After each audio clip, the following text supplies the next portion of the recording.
Greetings everyone, and welcome to my channel. I'm your host, Captain Rye, and today's video comes to us courtesy of Derp Amber. And Derp has the misfortune of playing in a stock Leander, Tier 6 British light cruiser, here in World of Warships, in what is a Tier 8 battle, on two brothers in standard battle mode. Now, just because he's playing in a stock ship does not mean he's going to get deleted. No, it just means he has to play particularly smart. And because he's in a British light cruiser, that means playing even smarter. So as the battle gets underway here, as mentioned, it is a Tier 8 battle. There are Tier 7 carriers in the game. The enemy team actually has a Kaga. And if you know anything about the carriers, the Kaga is a pretty decent carrier to play. Now that's not necessarily a good thing for the enemy team, because it does, of course, really come down to the skill of that Kaga player, and that Kaga player is moderately skilled, and he does have the fortune that he's not going against a premium Tier 7 CV on Derp's team. Now Derp is pushed up here because it is standard battle mode. There's a lack of battle objectives here. You're not fighting over two objectives at A or D while you get situated and start taking out enemy ships. Instead, you're basically just picking a flank, and you're either holding or you're pushing on that flank. And it's important that you figure out what flank is doing what, so that you don't end up getting yourself needlessly deleted and open up one particular side of the map for the enemy team to very quickly push and swarm. Now if we look at the map from the situation here, it looks like the opposite flank there, the east side, is going to be the flank that's going to push. And it looks like, at least for the moment, that the west side where Derp is the side of the map that is going to hold. Now we can see there deep water torpedoes, so there are two enemy destroyers, and with those deep water torpedoes, that is a good indicator that the enemy Pan-Asia destroyer is over on this side of the map. Very important to pay attention to the team's lineup and pay attention to what's going on around you, because that will tell you exactly what kind of destroyers you're looking at, what kind of challenges you're going to have to overcome. Now Derp finally gets himself moved forward here out from behind the cover of the island. He is being detected by aircraft, and I'm not entirely sure that was necessarily a good decision here. First two ships go down, and they're both on Derp's team. Now Derp is laying down a smoke screen. He is going to do that to help provide some cover for the friendly Nizanal that he did a little love tap on.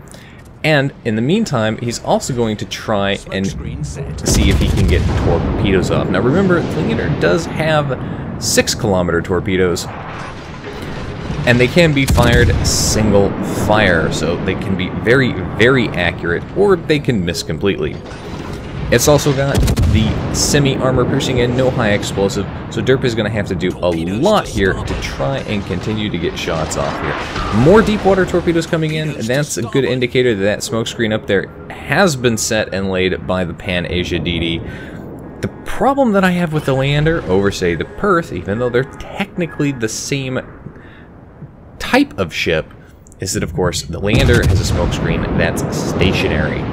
So you have to sit in it if you're gonna use it this way. But you'll notice Derp's doing all the correct things here. He's staying within that smoke screen. He's got his hydroacoustic up, and that's one of the reasons he was able to see those torpedoes. And because of that, he was able to move forward just enough without leaving the cover of his smoke screen to get those torpedoes away. Now that enemy New Mexico is pushing up here, and he's kind of out in the open. You'll notice that he doesn't seem to have any flags, and he doesn't seem to have any camo, which probably indicates he's a newer player. Given that he's also sailing in a straight line, he's kind of a sitting duck there. What needs to happen is the friendly battleships and other cruisers back behind Derp here really do need to point out and focus on him. Enemy Duke of York up there out in the open as well before he disappears behind the smoke screen. And Derp was spotted there when he fired his guns, so it's quite probable somebody was a little bit too close to that smoke screen for his taste. He is being targeted. You can see the number of people he's being targeted by as he tries to maneuver himself back here, and you can see shots coming in there. Now, those armor-piercing shots didn't do a lot of damage, and that's going to be the enemy Leander that's actually opened up on him. Unfortunately, Derp has managed to run himself aground, just hitting the corner of that island. And you can see that enemy Leander has very, very good aim here and is causing some problems. But, well, he's sailing broadside on as well.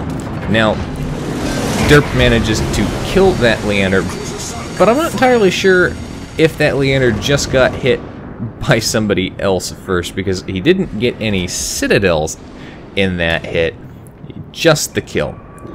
Enemy carrier does come in with a set of dive bombers, drops some bombs on to Derp here, sets him on fire. He hasn't put the fire out, but you can see that that fire is not going to last very long, so it's really not worth his time. Plus, gotta remember, British light cruisers also come with that heal ability. So if you do get set on fire, you can at the very least recover some of that health. Fire damage is considered light damage, can be repaired up, can be recovered. It's the heavy damage from torpedoes and flooding that you really can't repair all as much. Now, if you look at the minimap situation, Derp's team is in a perfect position. They've managed to push all the way around back to the enemy base, but the enemy is regrouping. You can see there, several of the ships are regrouping. And some of them, though, are going up the channel. This is really, really kind of a weird decision here as the cyclone comes in and hits.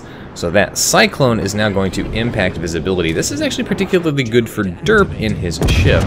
Enemy Otago, kind of broadside on out in the open. Derp is going to try and get torpedoes away here, but you can see that Otago is disappearing back behind that island. So Derp isn't going to be able to hit him unless that Otago decides he's going to pull forward again. Some of those torpedoes also run right into the island. In fact, I think all of them right into that island. So you got to pay attention to that as well. Those hit boxes, I really wish the torpedo indicator would tell you when you're about to nail an island when those torpedoes are not going to clear. At this point, though, in the game, Derp's team is in the lead. They've managed to kill 3 of the enemy ships, and they're currently capping. Now, they have lost yet another ship. They've lost one of their destroyers, so that's going to give the enemy team that destroyer advantage, but they're still capping, which means they're preventing the enemy team from gaining points on their base. Very, very important. Enemy Otago has pulled back forward again, and it looks like he's probably going to try and get torpedoes away here. Derp is going to go ahead. He's going to push up just a little bit. He's got an enemy York pushing up as well. Here come more deep water torpedoes. That tells me that that enemy Pan-Asian destroyer has gotten back around behind here, and this is not going to be good for the Gneisenau because he's got torpedoes coming in from the York, from the Otago, and now from the Pan-Asia DD, and fortunately for him, the Pan-Asia DD's torpedoes do not quite have the range. Now, Derp was basically forced to leave his smoke screen there, lest he run the possibility of being torped. The Pan-Asia DD is now inside the cap zone here and is stopping his team from gaining that. Friendly Gneisenau is starting to back off there. It looks like those torpedoes from the York have missed there, at least most of them. And the combination fire between the York and the Gneisenau is going to hopefully result in this York getting killed. But it looks like, yes, the York did manage to hit that Gneisenau with a torpedo and finish him off. However, Derp manages to avenge his Gneisenau and finishes off that York. Now, you can see there, shots coming in there. Those are from that Pan-Asia DD. He is in a smokescreen, and he is inside the friendly base. The enemy team is managing to pull off a pretty successful defense of their base at this point. You can see they are managing to kill. They've also managed, for the most part, to rally back there. Now, Derp is going to go chase this destroyer down. It's a very, very dangerous enemy, and he needs him, particularly out of the cap, especially if they're going to have any chance of winning if the enemy team is able to pull off an upset at their base. So he's going to go ahead, he's going to continue opening fire. That destroyer is caught in the open. It doesn't have the best detect detection range. I think it's the tier 6 Pan-Asia destroyer, so not the best detection ranges in the world with that destroyer. Now, they did have a battleship, I believe, that basically sailed in a straight line all the way to the map's edge, did nothing this entire game, and finally got surrounded and finished off here. Derp has popped his hydroacoustic. He's going to make sure that that Pan-Asia DD doesn't give us any surprise torpedoes. And Friendly CV is actually helping out here by keeping a set of fighters up and over near that destroyer. Now, he is trying to torpedo that destroyer, doesn't quite manage to get him there. And I do want to correct myself from the beginning. It does look like the enemy Kaga is facing a friendly Kaga. I was originally under the impression that it was not another Kaga, but that torpedo spread, pretty good indicator there. This is the downside, of course, to being in a British light cruiser, at least the lower tiers here with that semi-armor piercing just does not do the best job when it comes to killing destroyers, because you can't set them on fire. It's a lot more difficult to knock out modules on them, so they're able to continue to get away. But of course you can see that guy, he's popped a smokescreen. Now, if he's smart, he's popped that smokescreen and he's basically just gonna run away. If he's not smart, he'll sit in it. And yes, he is smart, he is running away, but Derp's got all his guns pointed this direction anyway, so he's gonna go ahead, he's gonna open up. Come on, get those shots out there. Does manage to connect, not quite enough to kill him. At this point, the enemy team is now in the lead, but they still have one friendly ship at the enemy's base there, who is at the very least preventing them from gaining points at the moment. But right now, unless they manage to kill something, that's really not going to do them any good, as they're down in the 300 points range. The enemy team is up in the 400 points range, and they do have that points lead. They do have a ship advantage now. Derp's team only has a carrier and 2 cruisers left. The enemy team has 2 destroyers, 3 battleships, which, well, to be fair, are fully capable of absolutely wrecking the 2 cruisers, especially Leander, and they have their Kaga. Derp, for the most part, has stayed back at his base, and he's just been kind of defending it. And he's been playing a very good defensive game here, but he has to decide what he's going to do. At this point, the enemy really does have an advantage. So, do you play it by going down that channel and stepping on their base? Or do you stay back here at the base and attack whatever comes your way? Now, the Cyclone is not helping Derp at this point, because his detection range is actually greater than the line of sight. Now, if he was in a destroyer, it would be perfect. If he had a fully trained captain and everything, his detection range and the sight line would be about the same. But because that sight line is, well, below his detection range, as soon as he's spotted, he knows, or as soon as he spots somebody, he knows he's spotted as well. Now, speaking of spotting, he did spot somebody there briefly who was very, very low health. The Cyclone is ending the detection. The sight line is going up here. Derp did spot somebody. He knows they're back here, so he's just going to kind of sit and chill and see what he can spot. There's the enemy Kaga off in the distance. Enemy New Mexico pushing up there. What would be really great here is if the friendly CV can go ahead and focus down that New Mexico. In the meantime, Derp is going to try to take out this Gneisenau, who's very, very low health, and just clearing the island there with some of the shots. Some of them are hitting. Not a lot of damage getting done, but these shots are going into the superstructure. And the Gneisenau is going to get shots back there, and he does connect, but not low enough for a Citadel. So Derp managed to actually secure his 4th kill there. Very important. Pulls it back just a little bit. Because his team sat on the enemy base for so long, that's actually a really, really good thing for his team, because it means if they can get another kill, they can actually shift the points balance in their favor at this point. And there's only 5 minutes left in the battle. Now, Derp is going to make the decision here to farm damage on the Kaga. Not the decision I would choose at this point. Instead, what I would be doing is I would be helping that other cruiser focus down that New Mexico, because it's a tier 6 battleship. but more importantly, it's a battleship.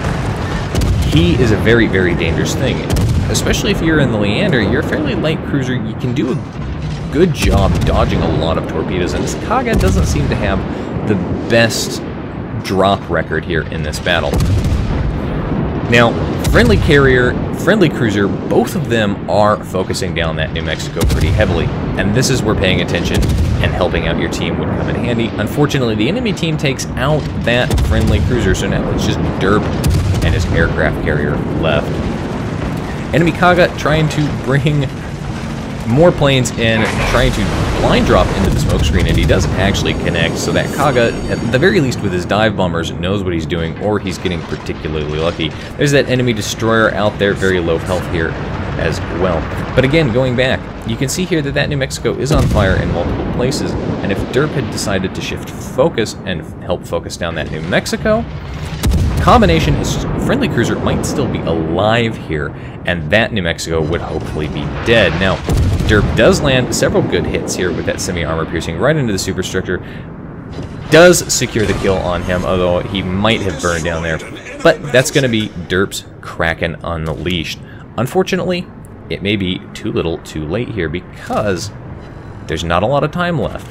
And if you look at the situation, there's a Duke of York, there's still that destroyer back now. That destroyer, low enough health, if they could kill him, he could probably die. Shots coming in there from the Duke of York.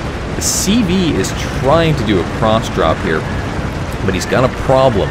He doesn't have enough torpedo bombers in his squadrons anymore to do a successful cross drop here when you compare to the Leander's maneuverability. And in fact, with the maneuverability, he turned into the torpedoes. That's why we say turn in and not away, and was able to run into a torpedo before it had an opportunity to arm. Unfortunately, with the exception of that Duke of York, I think all of the other remaining ships on the enemy team are playing it smart. They're just going to go hide or not engage. Now you see their enemy destroyer spotted very close to where the friendly carrier is located, but there's not a lot of time left there, so the carrier's paying attention. He can get up there and hopefully drop some torpedoes on him. Derp at this point is really in a position where unless they can kill something, their team is not going to win. He's not going to stop fighting here. He's definitely not going to give up, and he's not going to make himself an easy target. Of course, doesn't mean anything when the enemy is able to just spam high explosive into your smokescreen and connect with one or the other. More dive bombers coming back from the enemy carrier, but you can see there the enemy team, the destroyer low health, the carrier also now mid health. Both of them buggered off. They went back and hid behind some islands. They let the Duke of York come up here and do a lot of the grunt work here because, well, he has more health and he's fighting a cruiser who's not got a lot of health here. And as a result, they can go hide and save their own skin. Speaking of hiding and saving their own skin, though, that enemy destroyer, is he going to die in time? There's not a lot of time left on the clock here, 30 seconds, and I'm not sure killing that destroyer is, in fact, going to be enough to shift the points. They do kill him, and it is not enough to shift the points here. Oh, that is so disappointing. Basically down 25 points here as the clock runs out. One more torpedo attack from the Kaga there, but it's not going to matter. Derp moves forward here. He's in a good position to dodge those torpedoes. Enemy CV tries to get the dive bomber attack there. Fortunately, that last torpedo does not connect there on his stern, but again, not enough as the clock runs out and they're still down 25 points for a loss. A very close defeat, though. 117,000 damage done in a stock Leander. Look at that. Confederate Dreadnought, one of those medals that you don't see too often in cruisers, and Kraken Unleashed. A very, very well-played battle. Unfortunately, just not enough. Maybe a little more team focusing could have saved that cruiser and kept him alive just a little bit longer so he could get a little more out in support of the team. Top of the team for XP earned, though, 5 kills, 3 aircraft shot down, and 1,400 base XP, 400 base XP, higher than the next nearest player. Anyway, that's it for today's video, folks. If you like the video, hit that like button, hit the subscribe button, leave a comment down below. If you'd like to get semi-regular channel news and updates, you can do so by liking and following me on Facebook. If you'd like to help support me and the channel, you can become my supporter on Patreon. If you've got a replay like this one that you'd like to see featured on my channel, you can send it to my email.